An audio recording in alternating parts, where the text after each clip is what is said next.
Assalamualaikum warahmatullahi wabarakatuh. Selamat pagi, salam sejahtera untuk kita sekalian. Apa kabar peserta MPLS masa pandemi COVID-19 tahun pelajaran 2020-2021 yang berbahagia? Bagaimana di hari yang ketiga MPLS yang kita laksanakan? Masih dalam keadaan sehat semua kan? Alhamdulillah. Oke, di hari yang ketiga ini saya akan menyampaikan materi gaya hidup sehat di kalangan remaja masa pandemi COVID-19. Sebelum saya menyampaikan materi ini, terlebih dahulu saya akan memperkenalkan diri seperti di slide ini, dan ada gambar yang termasuk bagian dari hobi saya. Diperkenalkan, nama saya Muhammad Ilham SPD MBD. Saya mengampu di mata pelajaran Pendidikan Jasmani, Kesehatan dan Olahraga atau PJOK untuk jabatan tambahan, atau selain mengampu di mata pelajaran Penjas, saya juga sebagai staf kesiswaan.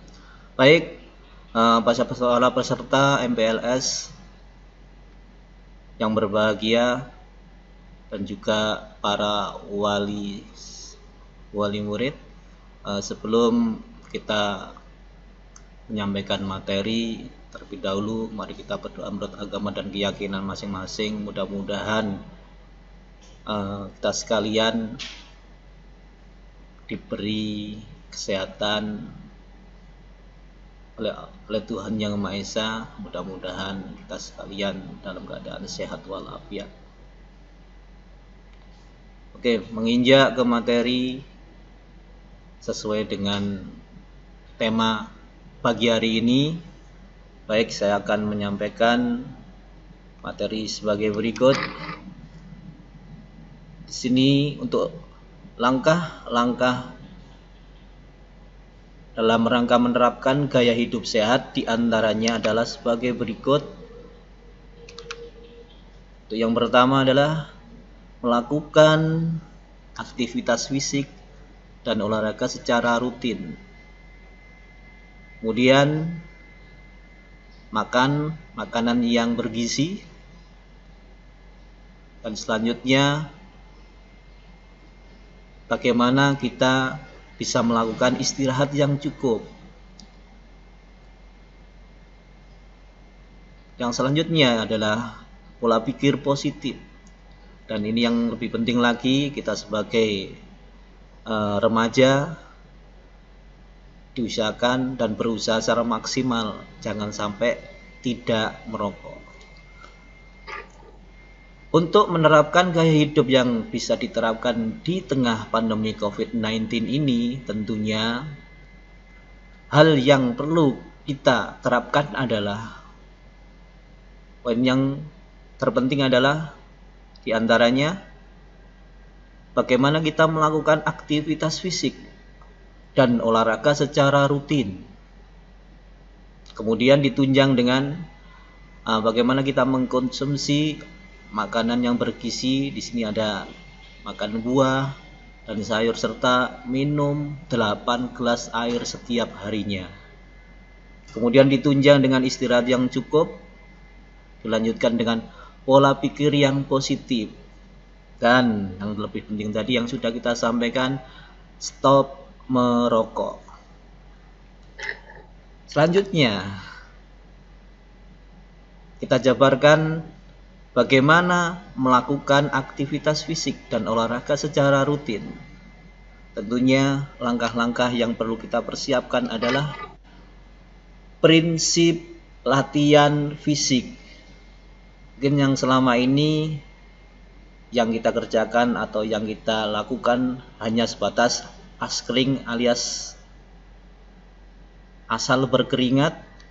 Nah, di sini saya akan mencoba memberikan hal-hal yang dapat menunjang bagaimana kita bisa meningkatkan tingkat kebugaran tubuh kita. Yang pertama adalah sesuai dengan kemampuan dan kondisi tubuh kita.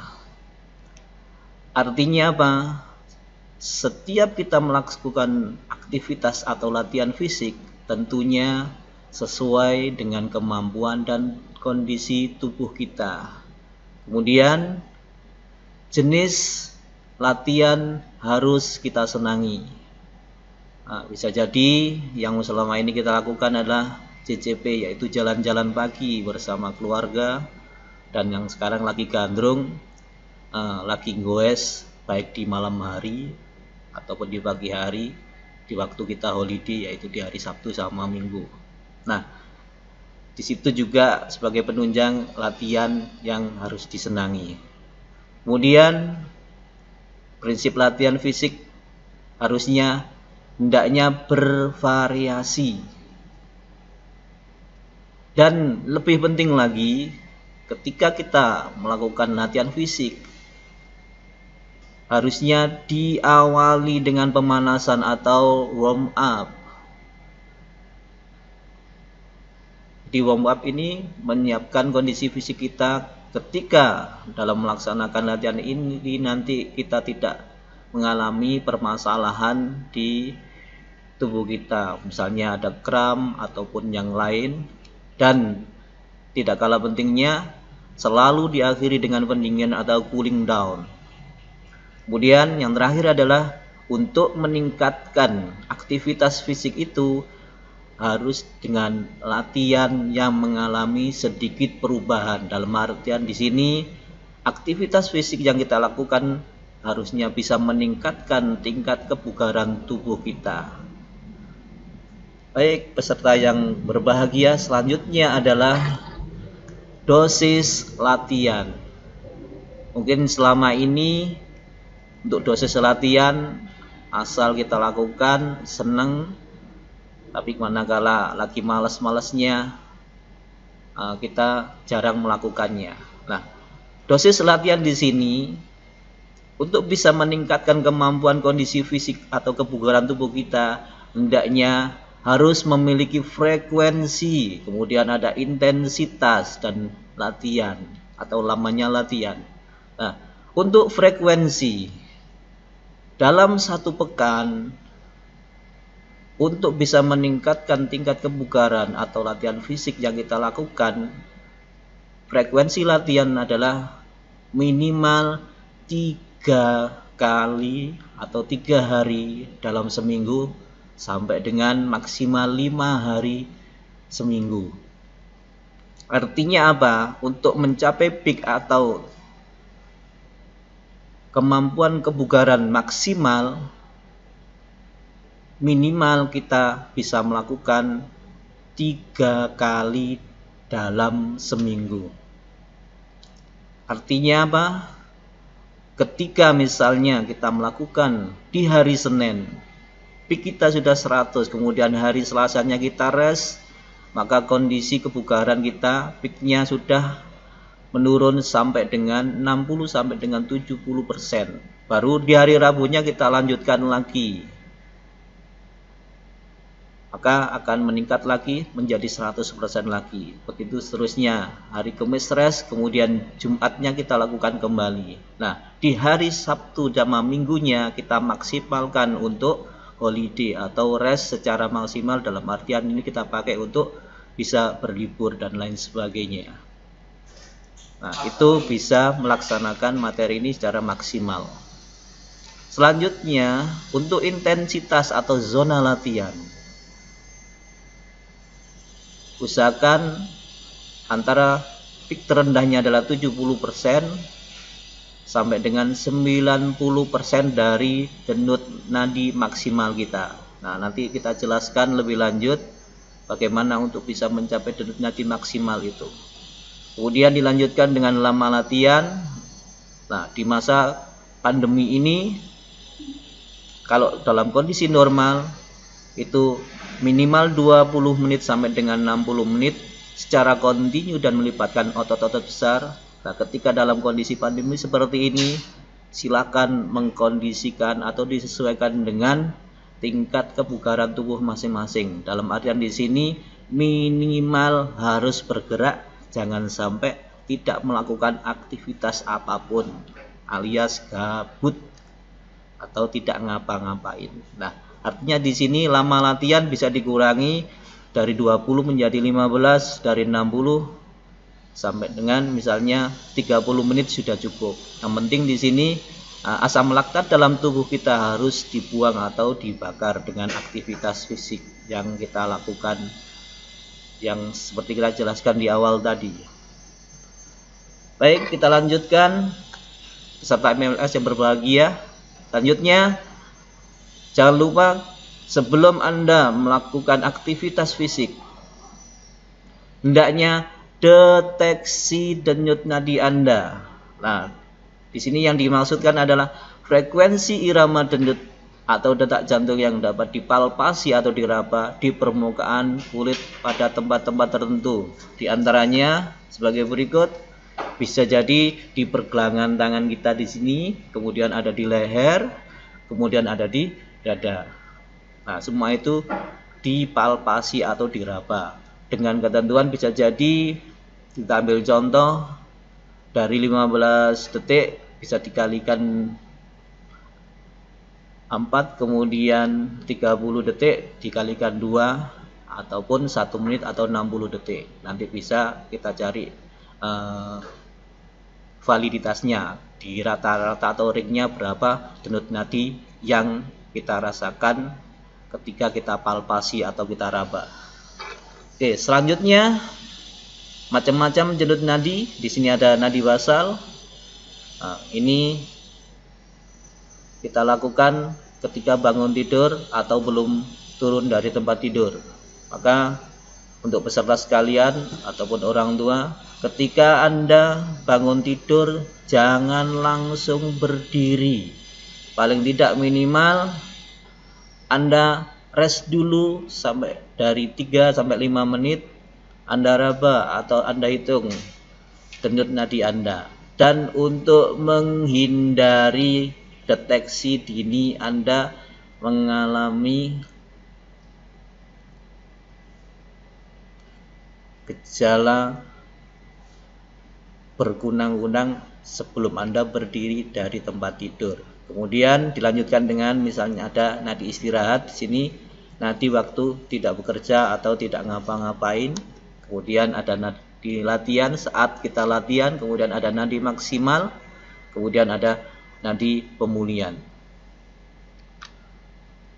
Nah, untuk orang dewasa normal, termasuk kita yang sekarang atau Anda sudah memasuki masa remaja, bisa dikatakan masa orang dewasa, denyut nadi Anda ketika istirahat berkisar antara ini. Nah, tadi coba Anda hitung mulai dari 15 detik, kemudian 30 detik, dikalikan 2, kemudian 60 detik atau 1 menit, nanti bisa diambil validitasnya atau rata-rata. Sudahkah kita memenuhi di antara ini? Bagaimana kalau kurang dari 60? Itu sangat bagus. Bagaimana kalau lebih? Bisa jadi dipengaruhi oleh aktivitas lain, yaitu misalnya Anda istirahatnya kurang. Baik, kita lanjutkan. Ada 4 komponen dasar dalam melakukan kegiatan fisik, diantaranya untuk bisa meningkatkan kemampuan atau kebugaran tubuh kita. Di antaranya ada endurance atau daya tahan, kemudian ada strength, di sini ada kekuatan, kemudian ada speed, di sini adalah kecepatan. Kemudian dari 3 hal ini akan menghasilkan kita memiliki tingkat kelentukan tubuh yang bagus. Nah, sekarang yang perlu kita pecahkan dalam permasalahan ini, apakah atau bagaimana membuat program latihan itu agar bisa menunjang tingkat kebugaran tubuh kita. Kemudian urutannya bagaimana, kemudian setelah itu harus mendapatkan progresivitas. Nah, di sini bagaimana latihan ini menjadi jelas dalam hal tujuan, materi latihan, kebutuhan akan lapangan, kemudian ada nutrisi. Jadi program latihan hendaknya ada urutan yang tadi kita sampaikan, hendaknya diawali dengan pemanasan atau warming up, kemudian bisa lakukan dengan inti dan diakhiri dengan cooling down. Dan akhirnya memiliki progresivitas atau peningkatan hasil kegiatan yang kita lakukan. Nah, di sini apa yang saya maksudkan adalah bagaimana aktivitas itu bisa menunjang karena Anda dalam masa tumbuh yang kembang secara maksimal, yaitu antara usia 15 sampai dengan 19 tahun. Di antaranya hendaknya aktivitas itu bisa menunjang bagaimana mendapatkan tinggi badan yang optimal atau yang ideal. Nah, di antara di sini coba nanti setelah mendapatkan materi ini coba Anda hitung, sudahkah berat badan kita ideal dengan rumus yang kita tayangkan di sini. Nah, seperti ini. Kemudian selanjutnya bagaimana cara menghitung denyut nadi maksimal kita. Nah, ini rumusnya, nanti coba Anda hitung. Kita coba Anda termasuk dalam ranah di sini apa tidak. Oke, kita lanjutkan di slide berikutnya. Untuk bisa menunjang gaya hidup dalam rangka menghadapi pandemi COVID-19 ini, makan makanan yang bergizi. Nah, peserta yang berbahagia, di sini makanan yang bergizi hendaknya mencakup ada hubungannya dengan gizi seimbang. Apa yang dimaksud dengan gizi seimbang? Jadi gizi seimbang adalah susunan makanan sehari-hari yang mengandung zat gizi dalam jenis dan jumlah yang sesuai dengan kebutuhan tubuh, dengan memperhatikan prinsip keanekaragaman atau variasi makanan, aktivitas fisik, kebersihan, dan berat badan ideal kita. Nah, di sini tentunya fungsi dari gizi seimbang. Di antara fungsi gizi di sini adalah Anda tentunya sudah paham, mulai dari SD, SMP kemarin sudah dijelaskan kebutuhan gizi kita. Jadi fungsi gizi pada dasarnya ada 3, yaitu sebagai zat tenaga, diantaranya ditunjang makanan yang banyak mengandung karbohidrat, kemudian ada zat pengatur yang ditunjang dengan ada sayur, ada buah-buahan, kemudian zat pembangun di sini ditunjang dengan adanya lauk pauk, kemudian ada mineral ataupun jus ataupun buah, dan dilengkapi dengan gula dan garam. Para peserta yang berbahagia, nah kemudian konsumsi gizi seimbang per hari kita. Nah, ketika Anda dalam posisi masa tumbuh dan kembang sekarang yang Anda jalani, nah di usia SMA ini hendaknya Anda maksimalkan betul dengan pola aktivitas yang sudah kita jelaskan di awal tadi. Nah, sekarang penunjangnya atau konsumsi gizi seimbang per harinya yang kita butuhkan untuk menunjang kebutuhan kita dalam aktivitas kondisi fisik kita tentunya sebagai berikut. Sumber karbohidrat. Di sini kebutuhan atau konsumsi kita per harinya adalah 3 sampai dengan 8 porsi per harinya.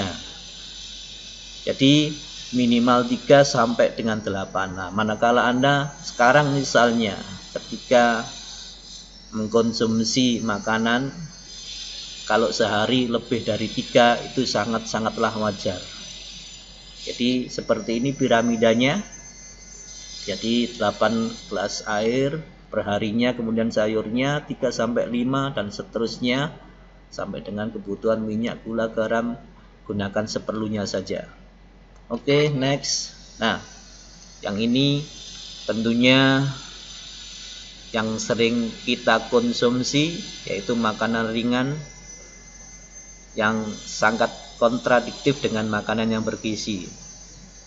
Saya yakin Anda setiap hari tidak lepas dengan makanan ringan dalam bentuk snack, kemudian ada dalam bentuk fast food dan junk food, entah itu kentang goreng, ada cireng, kemudian ada sempol, ada hotdog dan lain sebagainya. Nah, berapa prosentasinya jika dibandingkan dengan ketika Anda mengkonsumsi makanan yang bergizi? Di antara sini ada sayur dan buah-buahan. Nah, silakan Anda pahami di sini. Kita tidak melarang Anda mengkonsumsi fast food atau junk food. Intinya di sini Anda konsumsi silakan, tapi hanya sekedar sebagai rasa ingin saja, tapi bukan sebagai kebutuhan. Yang terpenting di sini adalah bagaimana kita konsumsi makanan yang bergizi yang bisa menunjang untuk kebutuhan kondisi fisik tubuh kita. Nah, kita ambil contoh di sini.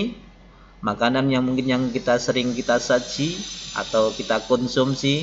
Nah, makanan cepat saji yang tidak sehat, kita ambil contoh satu di sini, kentang goreng. Nah, kentang itu idealnya adalah direbus. Kalau kentang digoreng, apa yang terjadi?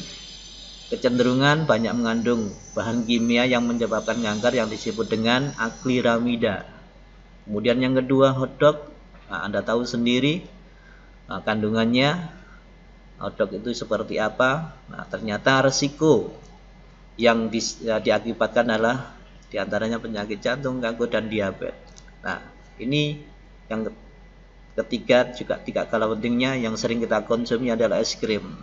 Nah, ternyata es krim itu mengandung banyak kalori yang tidak kalah banyaknya dari sebotol minuman berkarbonasi atau bersoda. Nah, banyak dicampurkan dengan ada milkshake dan lain sebagainya. Ternyata ketika kita mengkonsumsi ini, nah, kalori yang muncul adalah 1000 kalori. Padahal kebutuhan kalori yang kita butuhkan per hari itu antara 2000 maksimal 2500 kalori.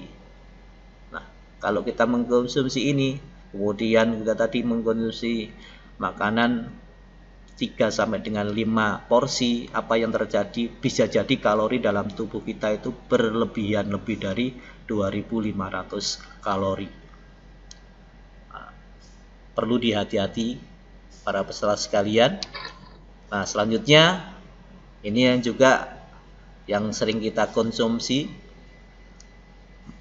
minuman yang bersoda atau berkarbonasi.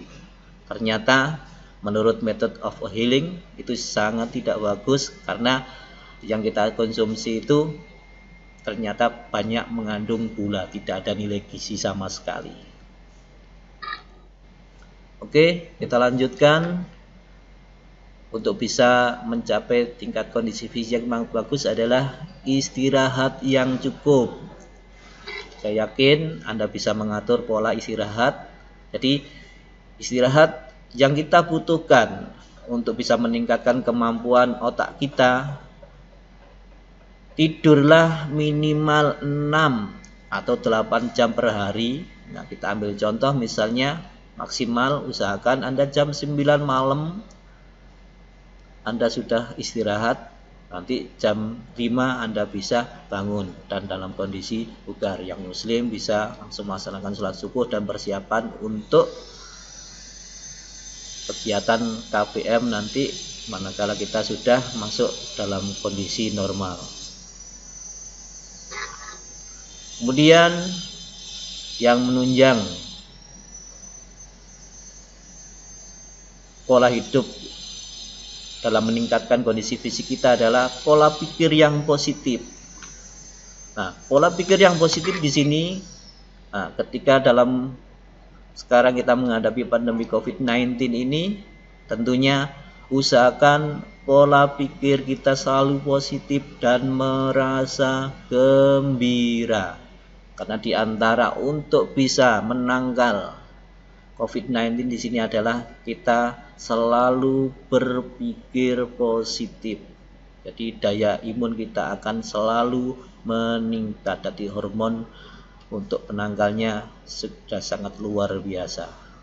Jadi di sini bisa melakukan gaya hidup sehat sehingga tidak rentan dengan penyakit.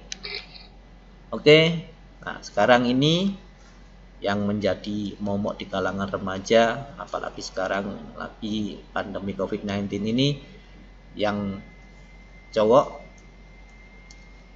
saya katakan jangan coba-coba atau mengkonsumsi atau Anda sebagai perokok. Nah, jika ingin Anda memiliki kemampuan kondisi fisik yang bagus, berhentilah merokok. Karena sekali lagi, Anda merokok tidak ada keuntungan sama sekali. Nah, di sini saya paparkan manfaat ketika Anda berhenti merokok. Di antaranya adalah dapat meningkatkan sistem imun tubuh kita, kemudian dapat meningkatkan sirkulasi darah, kemudian bisa meningkatkan kadar oksigen, dan menurunkan peradangan atau inflamasi. Jadi semuanya ini akan meningkatkan kekebalan tubuh kita. Jadi sekali lagi, jangan merokok karena merokok itu berbahaya. Nah, berikutnya adalah manfaat penerapan gaya hidup sehat era new normal masa pandemi COVID-19 ini tadi yang sudah kita paparkan, mulai dari bagaimana kita bisa melakukan aktivitas fisik yang benar, kemudian konsumsi makanan, kemudian istirahat yang cukup, kemudian berpikir positif dan tidak melakukan, istilahnya kita berhenti merokok dan tidak coba-coba untuk mengkonsumsi rokok. Satu di antaranya adalah kebugaran tubuh akan tetap terjaga, kemudian tampil lebih menarik, menghemat biaya obat-obatan, kemudian meningkatkan rasa percaya diri, dan hidup menjadi lebih sehat. Nah, mari bersama kita lawan COVID. Nah, di era new normal yang sudah kita jalani ini, sederhana saja apa yang kita lakukan.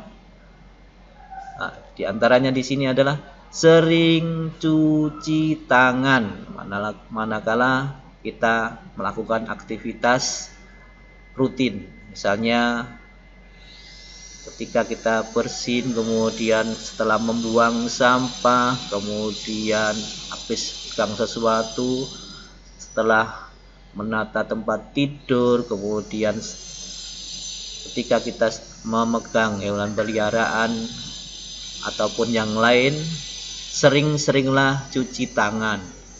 Kemudian sediakan hand sanitizer di mana saja.